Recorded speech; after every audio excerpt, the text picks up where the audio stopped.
Boston wrestling sports and the MWF explodes into a new year of unknown with professional wrestling content galore, and we need you to join our family. Every Tuesday night at 10 p.m. after we review the previous night's Monday Night Raw, it's Wrestling Insiders at your house with the unpredictable WWE Hall of Famer, Mr. USA, Tony Atlas.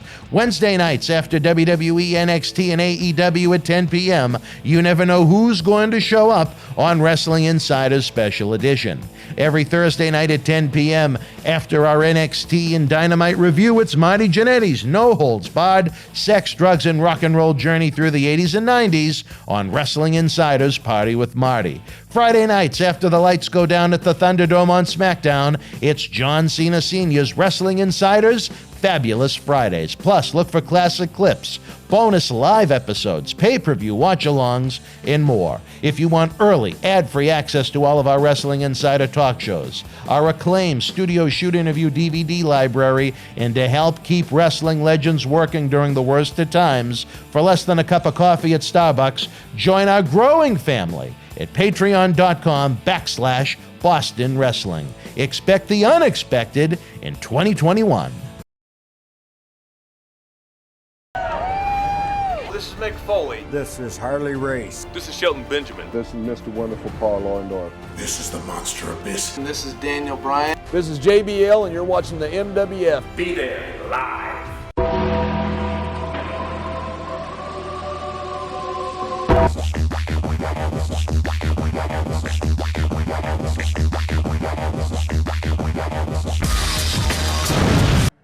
Wrestling fans around the corner, around the world, welcome to Wrestling Insiders Current Events, where tonight we discuss the February 15th, 2021 edition of WWE Monday Night Raw from the award-winning Thunderdome at Tropicana Field in beautiful Tampa, Florida, just 6 days before Elimination Chamber.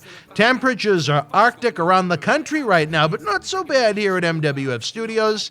In downtown Melrose, Massachusetts, the zip code of champion 02176, as the entire city is excited for Cecil the Lion's LAN party later this month. If you're interested in taking part in the LAN party, please let us know. We'd be happy to give you Cecil's phone number to set it up. After a 12-hour Monday, I was decimated last night, slipping on black ice, flying into the air as if I was Joe Pesci in Home Alone. As I landed on my head and neck, the bottom part of my right leg folded so far under my knee, the heel of my foot hit my ass.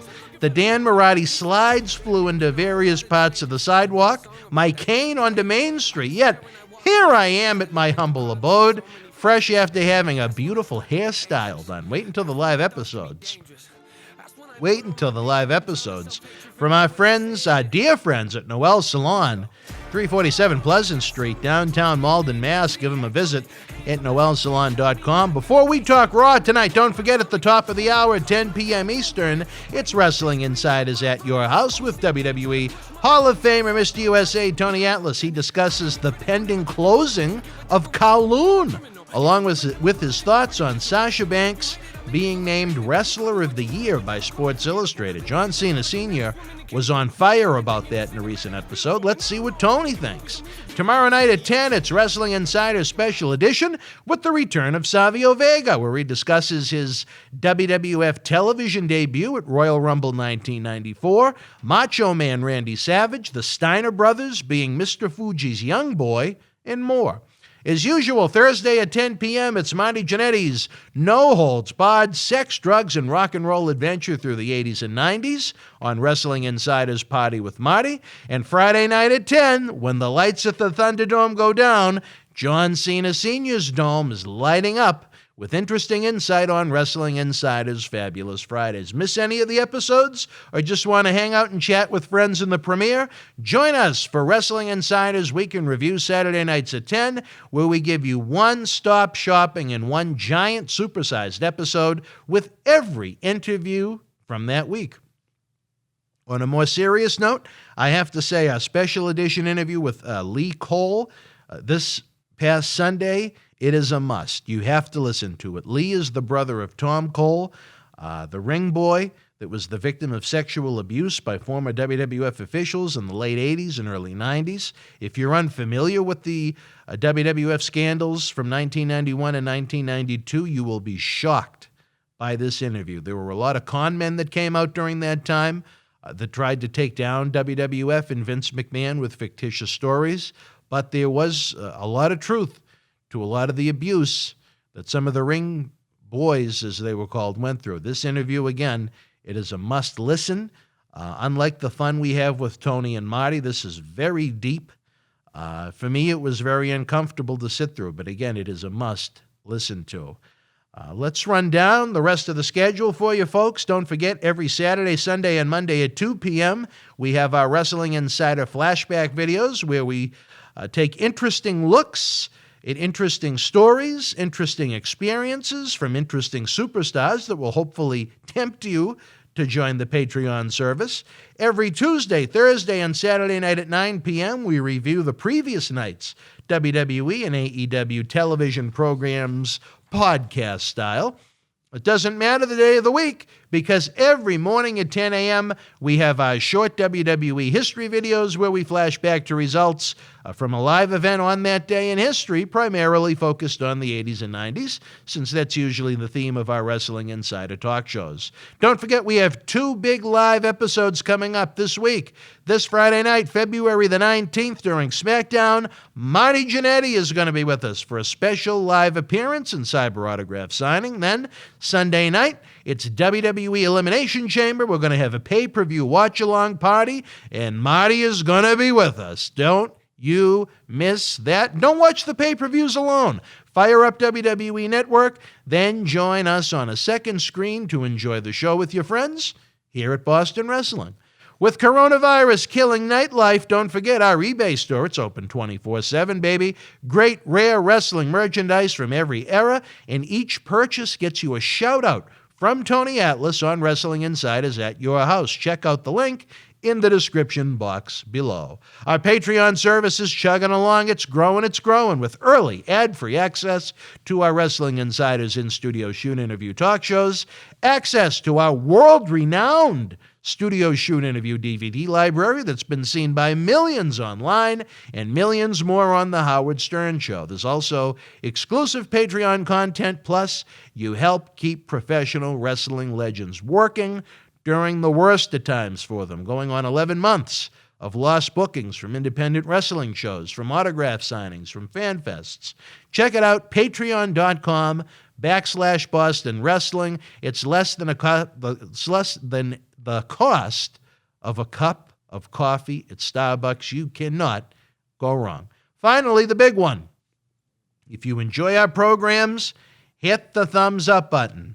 Subscribe to the YouTube channel for free, and hit the little notification button so you'll be alerted to all of our great programs. It lets YouTube know you enjoy what we're doing and showcases our show to new fans that don't even know who we are yet. I have no ego. I know there are millions of fans, especially lapsed fans from the 80s boom in the Monday Night Wars in the 90s, that have said bye-bye to sports entertainment, but would absolutely love what we do once they find us. We need our Boston Wrestling Warriors, and that means you, our Boston Wrestling Warriors, to help the cause. Please share these programs, especially the in-studio shoots, the 10 o'clock episodes. Share the links on social media. Share them on Facebook wrestling groups. Share them on Reddit and other popular wrestling websites. We've had tremendous growth over the past year, but at the same time, we're taking up a lot of studio time and space. We need to keep increasing the numbers for the studio to justify it. Everything we've just mentioned costs absolutely nothing other than a few seconds of your time. We want to get more great wrestling legends in this studio to tell their stories. We've lost so many greats that I would have loved to have sat down and document their stories, but it is what it is. We appreciate everything you do more than we can say. I consider you all to be friends. If you're on the Patreon, it's like you're part of the family. And now, after all those cheap plugs, a man that's heartbroken days after Valentine's Day because there's a little less chocolate in the stores. Now having to settle, I guess, for a little discount chocolate, Mr. Dave Carter. All right, wrestling fans, here he is, Dave Carter. Dave, a lot to talk about. We're just 6 days away from Elimination Chamber. We have Marty Jannetty live twice this week, Friday night during SmackDown, then during the pay-per-view on Sunday. He'll be signing autographs, a cyber fan fest, so to speak. Like I said, whether you want an autograph photo for your wrestling man cave, woman cave, to give as a gift to someone, a birthday gift, you can never start your Christmas shopping too early. But you like to say that about the chocolate, as we mentioned during the opening. Oh, God. Now is the time of year where you can get your discount chocolate. I don't know if that's what it's like on your Tinder account, but I know you're a connoisseur of the chocolate. Yes, I am. So you got a little Bobby De Niro in you. That's right. All right. All right, so we're going to let's head into the February 15th, 2021 edition of Monday Night Raw. So when they start Raw off, they let us know there's going to be a Gauntlet match tonight, which was funny. Like I said, we talked about it last week that this was something they were probably going to do. So predictable. Yes. Then we get Miz heading down to the ring for Miz TV. The guest is Drew McIntyre. Drew comes down, obviously. Apologizes to all of us that there's no Morrison. He's busy making a diss track to Bad Bunny, I guess. Miz talks about some of the big names that Drew has beaten, and but the odds at Elimination Chamber are not in his favor this time. Sheamus was never his best friend, he tells them. It was supposed to be Sheamus versus Drew at Elimination Chamber, but WWE had different plans. So then finally, Drew has enough, tells The Miz to shut up. Actually, shut the hell up, I should say. Let me justify that. Hell up. And he was really serious. Yeah, he was upset with him, I guess. If Miz interrupts him one more time, he says he's going to knock him out. And sure enough, Miz did it, gave him a hell of a headbutt. It was very good. Then takes the briefcase and chucks it over. Thank God there's no fans in attendance, huh? No kidding. Drew leaves. Miz gets up, stumbling. You look like Tim Miller. Yeah, there you go. Like a stumble bum. Yeah. Miz gets on the mic, continues to talk about Elimination Chamber. He's stumbling all over the place, like I said. The only thing that needs to go right is for him to cash in the Money in the Bank briefcase. Miz is in control of the match, and when he cashes in, he's going to be the WWE champion. He says. Miz says he's eliminating himself from the Elimination Chamber, and that John Morrison is going to take his spot. So I thought the promo was very long. I thought the segment was very long. I didn't think it needed to be that long. I think, honestly, the Miz getting back on the mic, I was like, oh, my God, are you kidding me? Let's say you. Long, predictable, and boring. But a credible headbutt from Drew McIntyre. He throws a very good headbutt. Yeah, absolutely. I totally agree. So then we got Hurt Business heading down to the ring. We got a commercial. We come back. Lucha House Party is with Riddle backstage. Riddle's asking Lucha House Party who are their favorite presidents, obviously, because it was President's Day. They're going to send a message to Hurt Business tonight, I guess. Riddle says their definitely favorite president is the Freebird guy, which I don't know. I don't know why they make him sound stupid. I don't get it. Like his work is so believable, but this stuff just hurts him. What about you? What do you think about the promo? As I've said many times, they castrate Matt Riddle in his ability to draw money for them, to sell merchandise for them, because fans do not want to support an idiot. It's one thing for someone that's credible and over to do things that are humorous, but fans are not going to support someone that's made out to be a complete and utter fool. It's what killed Kurt Angle. I mean, Kurt Angle should have gone from someone that was a main event elite star, a Hall of Famer, obviously, for his body of work. It's sad that probably his best work was actually in TNA, not WWE. But instead of just being a main eventer, a Hall of Famer, he could have been an icon in the sport if he was presented the right way. If you go back to, I believe it was Unforgiven 2001, a couple of weeks after 9/11, right around the time of the first live MWF event we ever had in September of 2001, he was the real deal. The fans wanted it. He was white hot as a babyface, piping hot, and they castrated it within a month because they wanted the jokes. They wanted the sports entertainment. And what did they get? Again, instead of a guy that was a top-tier main event player for them, someone that should have been an icon. Huh? I'm not putting Riddle in Kurt Angle's category by any But I stretch get what you're of saying. the imagination. Yeah. But like I said, his bell-to-bell work is fantastic. He's an elite athlete. He's very good, but his interviews are just to make him out to be an imbecile. His entrance is ridiculous. His sandals, the kicking is ridiculous. Everything he does outside of the bell-to-bell is pathetic. I mean, unless you're trying to appeal to 5-year-olds. They might find that amusing, but I don't think anyone else does. I don't get it. When he does that kick with the sandals off and stuff, they always show it again. I don't understand that. You notice that?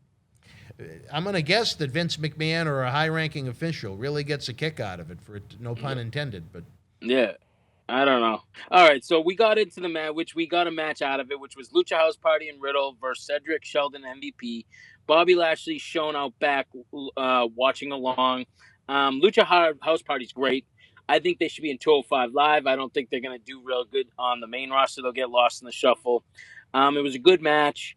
Riddle pinned MVP for the win. Bobby Lashley came out and attacked Lucha House Party and Riddle after the match.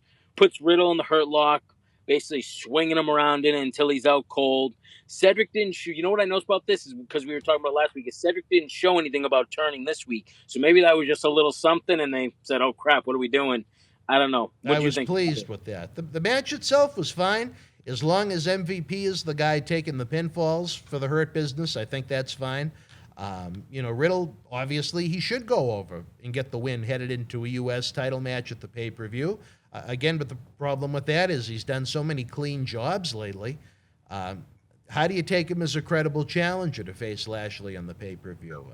I think it could have and should have been executed better. To have him hot going into the pay-per-view as opposed to winning part of a 6-man tag team match when he's lost again and again and again in previous weeks.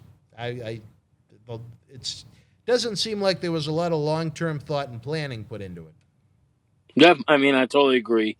From there, we got Miz complaining to Adam Pearce out back about the briefcase getting thrown, but wants to thank Pearce for understanding him complaining to him, I guess. Miz wants to give the spot to John Morrison. Pearce tells Miz he will take it under consideration. That was that. I don't know if you have anything to add to that. Not much to add there. Okay. Then we probably got your favorite segment of the night, which was Mandy Rose, Bad Bunny segment. Mandy telling Bad Bunny good luck on SNL. Then they interview Priest, and as Priest is getting the interview, Tozawa beats R-Truth for the 24/7 title. Then Tozawa walks into Priest, looks up at him. Priest slams him against the cases that are there, like the ones that carry all the cameras and equipment. And he looks at him, says something in Spanish to Bad Bunny, and Bad Bunny jumps on him, pins him for the 24/7 title. I don't know. I already can tell you didn't like it. No, you're 100% right about that. I will say this, though. First of all, I'm going to ask, I have two gentlemen in the room with me, Howard Miller and Dave, the intern. Do either of you guys, have you ever heard of Bad Bunny? Bad Bunny, he's a Latin pop star. Did you? Oh, wow. Howard's heard of him. Have you ever heard of him? It sounds vaguely familiar. Vaguely familiar. All right. He just won a Grammy. He just won a Grammy, really? Yeah, I think last year. All right. So, well, you know what? I have two younger people here from the studio. Two of our one of them is one of our great helpers, Howard Miller, who has joined us on many watch-alongs. Dave may be joining us this weekend for a wild weekend with Marty Jannetty. But I'm always interested to see. They think Bad Bunny is going to help them bring in a younger crowd. I don't think these two individuals are particularly enamored with Bad Bunny, but I will say this. I spoke to a WWE talent this week, and they told me that Bad Bunny is training, I don't know if I'd say full-time, but very seriously at the PC. And you know what? For that, I may have no idea who he is, but at least if he's going to be in the ring wrestling, he's taking it very seriously, and he's showing the business respect. You know what? Whether I know who he is or not is besides the point. I respect the man. Oh, yeah. I totally agree. So then from there, we got more Adam Pearce. He was on the show a lot. A lot of Adam. Yeah. Adam Pearce is walking backstage on his phone. Kofi and Woods confront Pearce. Excuse me. Tells him they should be in the Elimination Chamber. Kofi's trying to make his case to him. Miz comes over and says Adam and him already have it an understanding that Morrison's going to be in. Adam tells them all to hold on. Miz will face Kofi for the spot in the Elimination Chamber. Basically, if the Miz wins, John Morrison's in. If Kofi wins, Kofi gets the spot. New Day makes fun of Miz's Marine movies. Ha ha ha. 4, 5, and 6. And that was the segment. What do you? I think logic would say where it was a chamber match where they've pushed that everybody is a former WWE champion, it would have only made sense for Kofi to have the spot. Why? Well, obviously they were just trying to set up a meaningless match, but Morrison wasn't even involved in trying to qualify for it. He didn't even have the match with Kofi. It was, again, it didn't seem like there was a lot of thought put into it. But I think the idea to have Kofi in it is much better than Morrison. Absolutely. Or Miz. Right on. I totally agree.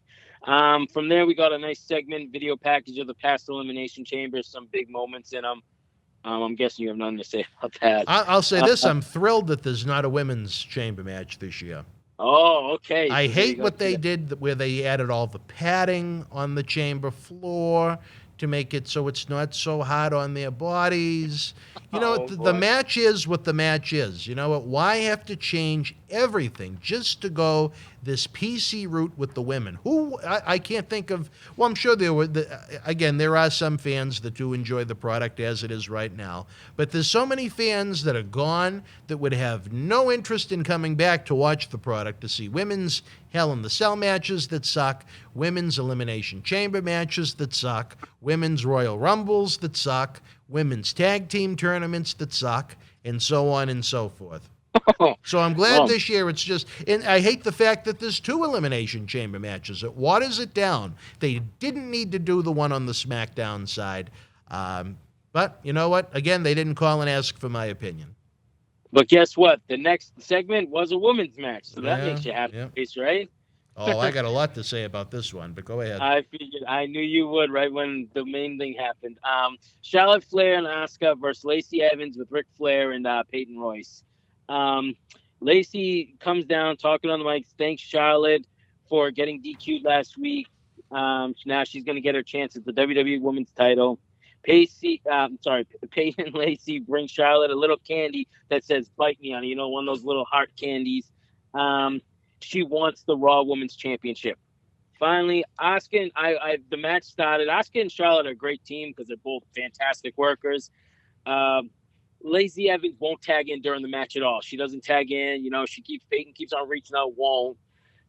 We both have said Peyton's really good. We like her. Well, I should say she's really good. You've said you like her better than Billie Kay. Much. Well, I'd like if there was a pile of dog shit lying on the floor, I think that was better than Billie Kay. But all right, anyway. There you go.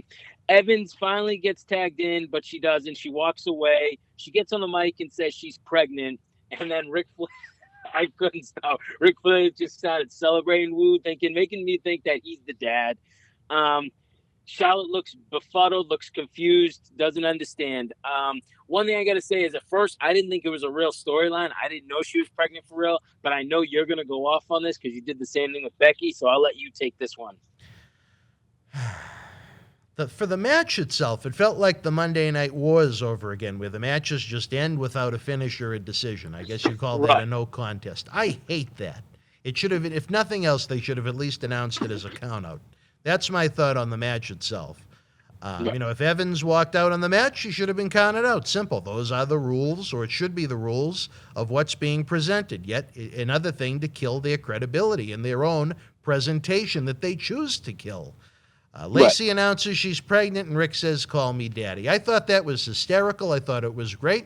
Here's my problem with it. How credible is Ric Flair being the daddy of Lacey Evans' soon-to-be child if earlier this year, when she was on SmackDown feuding with Bayley, her daughter that is in existence now and her husband were at ringside constantly? Did she get divorced from this husband? Is she cheating on this husband? Or are fans just supposed to have no brain and pretend it didn't happen? I hate things like that. You know that. It gets me all a little hot under the collar because it drives fans away. They think it's stupid. They think it's unbelievable.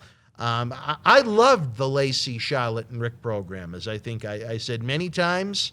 here on this show. It had a great dynamic. It had a little believability to it. Her father running around with one of the other female wrestlers on the show, even though I thought Charlotte did come off a little heelish in it when it began, but it was one of the more interesting feuds in the company. I have to say this, when these female wrestlers go out in the middle of programs and get pregnant, they should be fined, or something should happen. They should not be paid because it's disrespectful to the company. The company, whether it's a man, woman, whatever, they're investing millions of dollars in television time in these characters. And then, Becky Lynch, they tried to build the company around her over her boyfriend, Seth Rollins, castrating Seth Rollins. And what does she do? Instead of putting someone over to make a new star, she handed it away to a woman screaming in Japanese that no one could understand. Great angle. This one, Lacey Evans is in the middle of a hot feud with Charlotte, and now she's knocked up. You know what?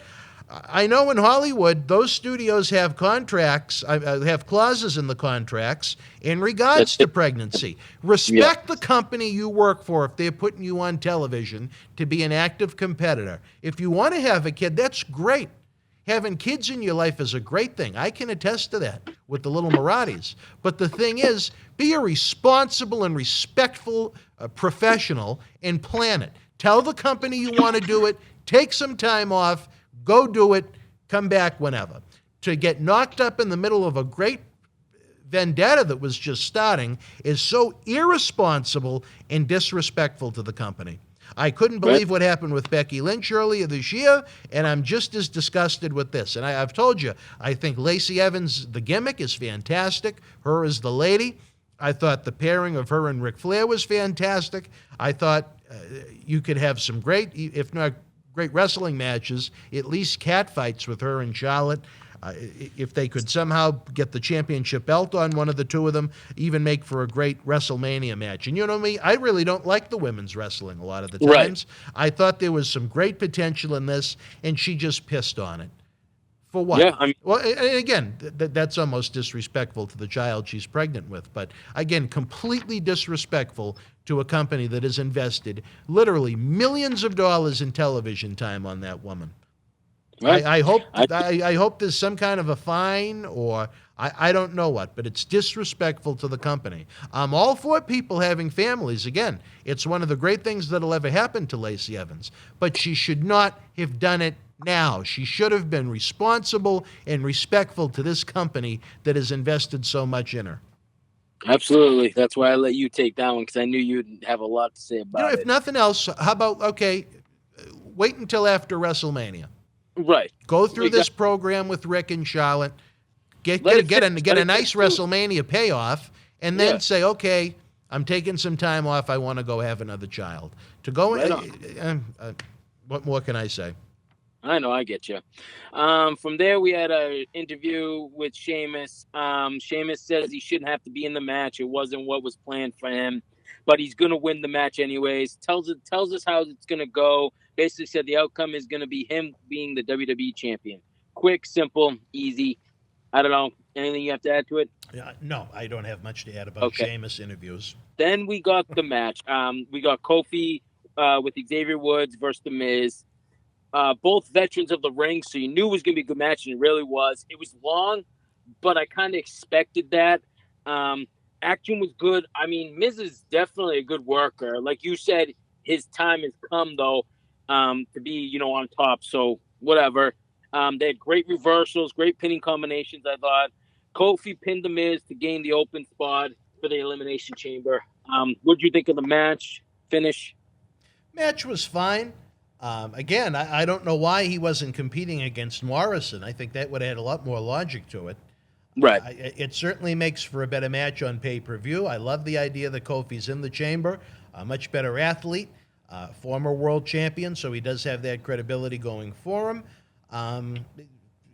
That part makes sense. It lacked logic, like a lot of things, that Morrison wasn't involved. Not a bad match at all. Kofi looked good, but Kofi always looks good. He's one of the finest athletes to ever compete in WWE, even if Tony Atlas and I argue about that. Right on. I totally agree. I wonder what was up with Morrison, because he wasn't there all night, so I wonder if there was something wrong with him or what, just because he wasn't there, at all. But, I don't know, maybe You know, when the COVID strikes WWE talent, it's certainly done in secret mode, but it could have been anything. Who knows? But Right on. obviously, it stood out that he wasn't there when he should have been a big part of the show. The way Right, the way exactly. his name was involved in it so much, and where the possibility of him being possibly it's put in a pay-per-view main event, you'd think he would have been showcased. Right. This is the most he's gotten talked about since he's been back, and he's not. He's not even on the show. Yeah, physically. That's what's crazy. Then we got the Lana and Naomi. Lana talking about being her best friend. Oh, how and, many best friends does she have? Oh, I don't know. And basically, if she wins this match, it's going to be the cherry on top. Naomi is her lucky charm, and then they joke about Nia's hole again. I know you probably don't have much to say about it. I know Howard was interested in Nia's hole, but Oh, really? he Okay. was talking about it to me before we went on the air. Right on. Then we got another promo, which was Randy Orton backstage. We'll do whatever it takes to get what he wants. He solved the Fiend. He has his sights set on the WWE Championship. He wants to headline WrestleMania, and then all of a sudden he went RK, and all of a sudden they show Alexa Bliss laughing. She's in the Firefly Funhouse. Then rehearse a little poem. And in the future, he will be reborn, she says. She's sitting on the star. What is that, the Celtic star or something? I didn't know what the star was that she was sitting between. I'm not sure. Me either. And there was candles around it, but I don't know. I'll let you go because it sounds like you didn't like it at all. It's a bad position to put Randy Orton in, is my opinion, to have him, quote unquote, selling fear at certain times for a 5-foot-tall woman that's apparently possessed on a swing set. I mean, Right. again, who wants to see this? When you're sitting down mapping out the show and booking the show, what demographic are you going after?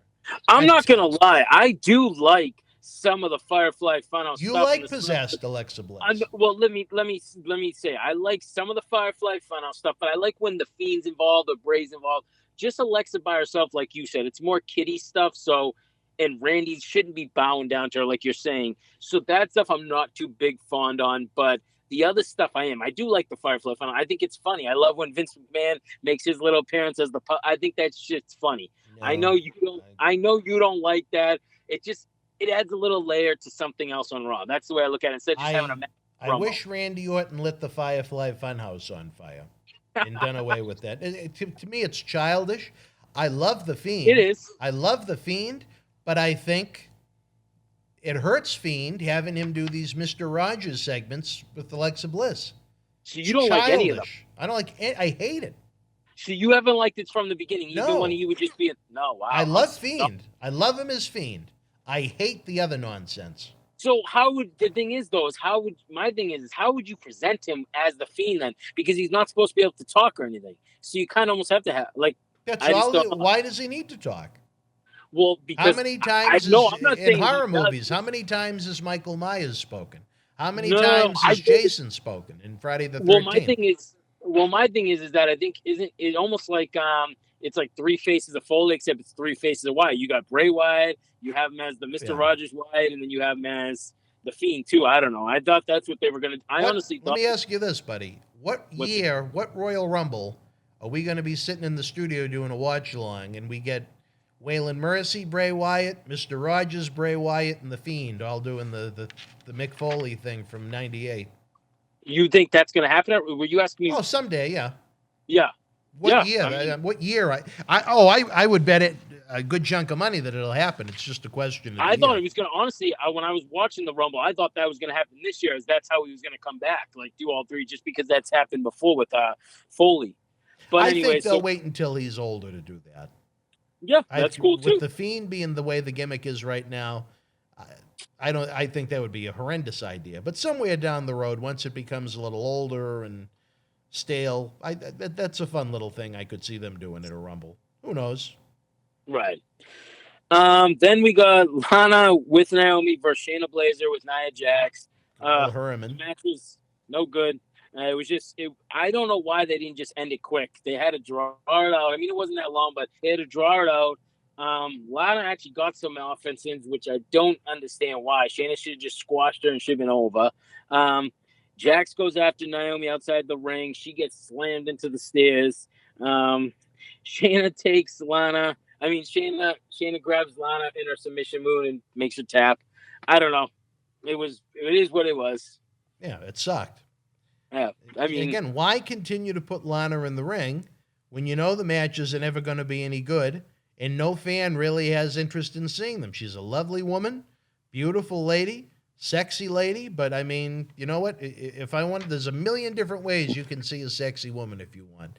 If some guy wants to try and get off on something like that, there's a million different websites they could log into at any time. When someone tunes into Monday Night Raw, it's a presentation, or should be a presentation, of good professional wrestling. It looked like Herman Munster beating up an untrained wrestler. well, I mean, I love the reference. Yeah, I mean, I can't disagree with any of that. Lana, much better as a valet or a manager or something like that, because wrestling is just not for her. And I hate saying it because she's, it's whatever. But anyways, we got another Adam Pearce segment. He was backstage. Braun confronts him, says, "You better have a good reason why you don't have me in the match for Elimination Chamber." And they said something with only former WWE champions were in it. Because he was Universal, I guess. He wasn't WWE champion. Braun tells Adam he needs to let Shane know to make this right, or things are going to happen around here. I don't know what he meant by that. Whatever. I'm guessing he's going to start going crazy again. Did you even know that? Did you even realize that only WWE champions have been in it, not anybody else? I did, yes. I didn't even think of that until after he said it. I just was like, oh yeah, that's right. I didn't even think of it like that. But he should be in it, God damn it. The guy's huge, and he doesn't get nothing.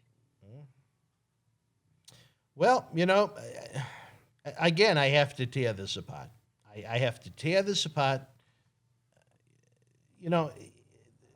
This would have had some logic if earlier in the night they weren't working on putting John Morrison in the match, who has never won any title, either one of them. He's won nothing. Right. So again, you insult the fans' intelligence. Oh, Braun Strowman can't be in it because he was only the Universal Champion. But John Morrison could, even though he's held no version of a world title. It's just the lack of common sense is the reason why there is such a lack of interest in the company, such a lack of interest in the industry. And it hurts everybody. What? Actually, John Morrison did hold one. They said he held the ECW title, remember? Well, that doesn't count to me. They brought that up. I'm just saying that's what they brought up to earn it. I forgot about that.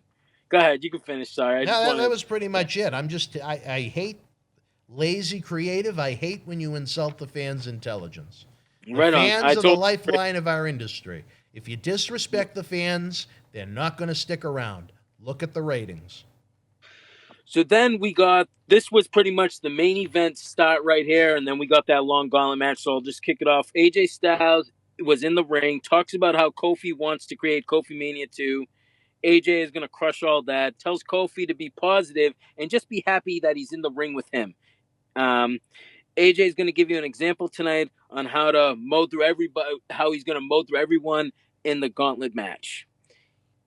From there, we have the start of the match. I don't know if you have anything to say about the actual promo, or you just want to get right into it. Not much. Okay. The gauntlet match started with AJ Styles with Almost versus Kofi with Woods. Almost this was one highlight. I liked how Almost picked up Xavier and just chucked him out of the friggin' thing, and then he gets kicked out. He has to go out back. It was a good match. I would honestly love to see them have like a little program maybe sometime, AJ and Kofi. I thought it was fantastic. They work great together, but like we just said, Kofi's a great worker anyways, great athlete. And then you castrate him by having him lose. Right, I was just going to say. And then good first match, lots of action. AJ pins Kofi, like you just said. Anything to say about the match other than... The whole concept of the match sucked. I mean, it wasn't bad by any stretch of the imagination. It's just it should have never, ever been presented the way it was. It was so long. It was like an hour and 15 minutes. I had no problem with that, the length. It's just the... No, that's what I'm saying. I'm saying it was so long that they could have, like you just were saying, that they could have done other things with it, but they didn't. Like you said, they castrated it. I don't know. From there, AJ versus Drew McIntyre. Drew McIntyre was the next person out. He's so powerful, man. Drew is just such a force in the ring. I love it. I love the way his whole look. That's, you know what I mean? He's owning AJ in the whole entire match. Then it gets back and forth a little bit, very long. The match went real long, this one. Drew hit the Claymore and pinned AJ. Anything to say about that one? The wrestling itself was good. The presentation of it sucked. Yep. Yeah, exactly. There you go. Jeff Hardy was out next, so it was Drew versus Jeff Hardy. Good back and forth, good match. Drew hit the Claymore on Jeff Hardy. Jeff misses the Swanton Bomb, and Drew hit the Claymore on him. Then we got Randy Orton. Well, actually, do you want to say anything about that? Or Good action. Presentation sucked. there you go. I'm guessing this is going to be a trend for you. Then we got Randy Orton versus Drew McIntyre. The whole Thunder, as the match is going on, the whole Thunderdome turns into Alexa Bliss just laughing. She's on every screen where the virtual fans are, causing Randy to get counted out. They actually counted him out, though. You know how that's weird? Because look at what you just said about Lacey. They did it for this. The women's tag team match, right? Yeah. Drew hit Randy with the Claymore anyways. Anything to say about that? I know you probably didn't like it. This is even worse. I mean, Okay. You have one of the great wrestlers of this generation in Randy Orton scared of a woman on television sets, and he loses the match. I mean, how much worse can this dog shit get? I don't know, man. I feel for Randy Orton. I mean, it's just horrible creative. He's scared of a possessed 5-foot-tall woman on TV screens. Think about that for a minute. I know. Who does that appeal to? For I don't know. Christ's sakes. I think they're hoping everybody looks at the bigger picture that it's going to lead up to the Fiend. You know what? I think the problem is they started the feud too early because this has gone on for too long with way too much bad creative. I mean, Randy Orton's face was just burned a couple of weeks ago, and now he doesn't have a mark on him, and now he's scared of the woman with TV sets. He should have been gone for 3 weeks, untouched, or something, because, like you said, he doesn't even have a mark, no scar, nothing. It's fine. From then, we got the match that was supposed to have an elimination. We had Sheamus versus Drew, friend versus friend. Sheamus attacks Drew from behind. Hard hitting. Man, it was hard hitting. Ref asked Drew if he wants to continue. Sheamus just keeps on beating on Drew.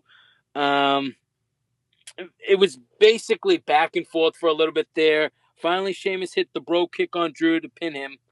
I don't know. Do you want me to go? Do you want to talk about the match? Do you want to talk about what happened after? I guess I'll go right into No, go ahead.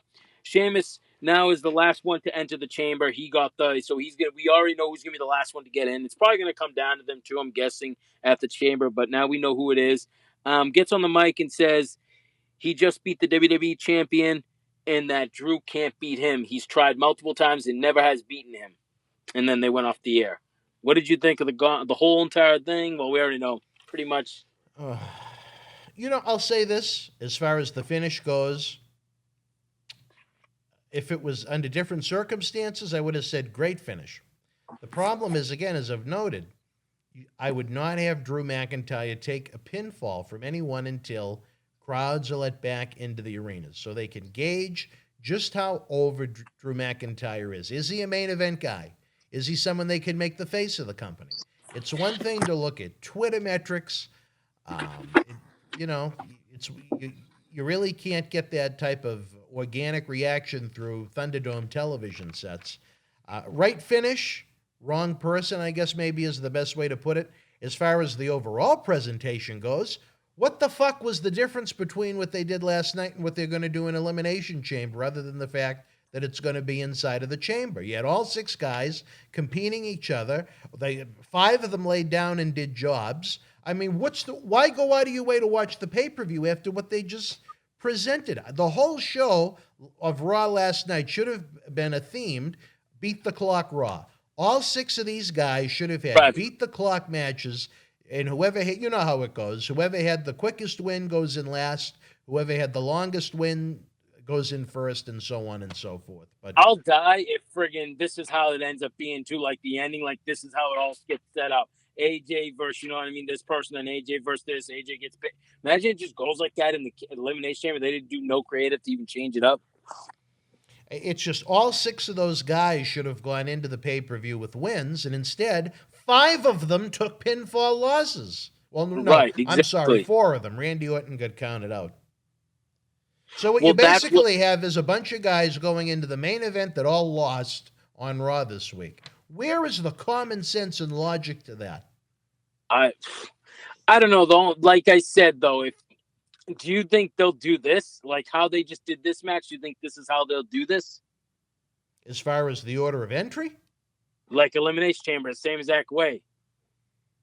I don't see Sheamus winning the title. You talk about someone that's bland and not over and really has never been over every time. Do you see any upsets? Do you see anywhere, or do you think it's just Drew all day?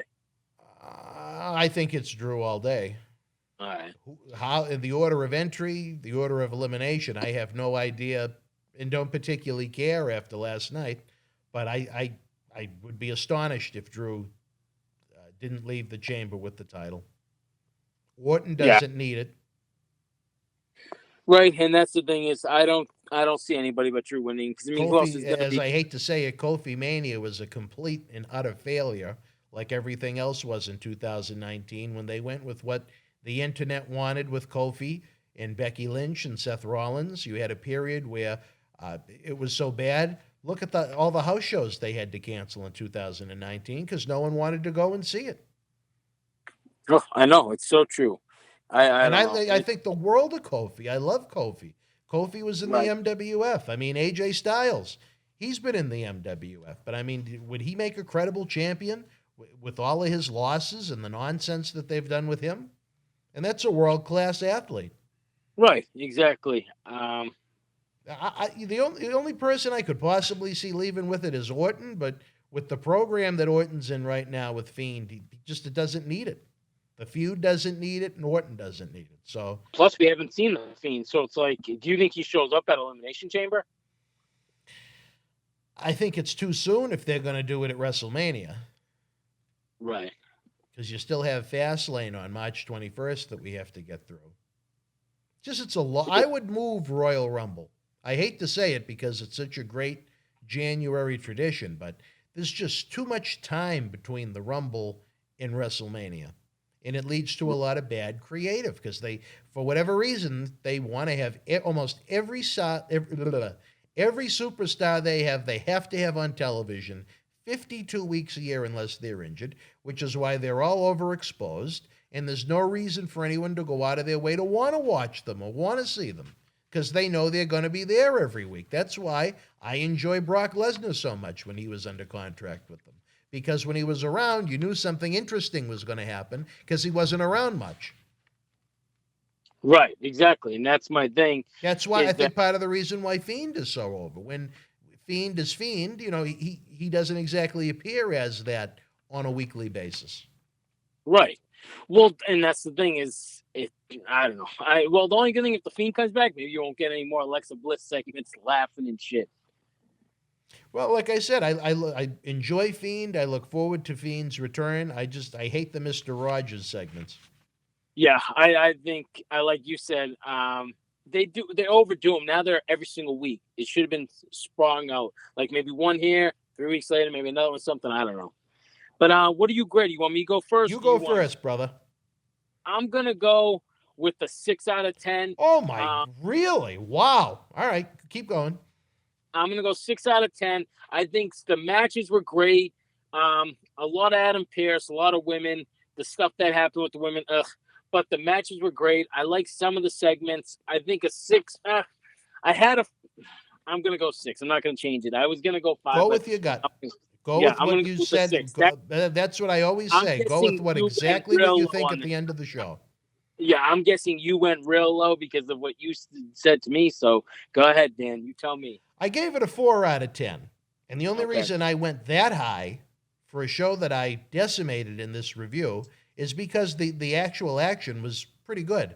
I think Kofi in the main event makes the match more interesting, even if he took a pinfall loss later in the same show. I hated the Gauntlet concept beyond belief. I've had enough of Herman Munster and Lana. Orton being scared of Alexa Bliss. I've had enough of The Miz. I've had enough of Bad Bunny. I've had enough of Matt Riddle being presented like a complete imbecile. The Strowman angle was idiotic. And again, then there needs to be some kind of an attempt to get the rules over on TV. I hated that there was no finish to that women's tag team title match. You know my thoughts on Lana getting pregnant and Becky Lynch getting pregnant. Respect the company you work for. Respect your peers. Respect the creative people that are trying to put forth the best product possible.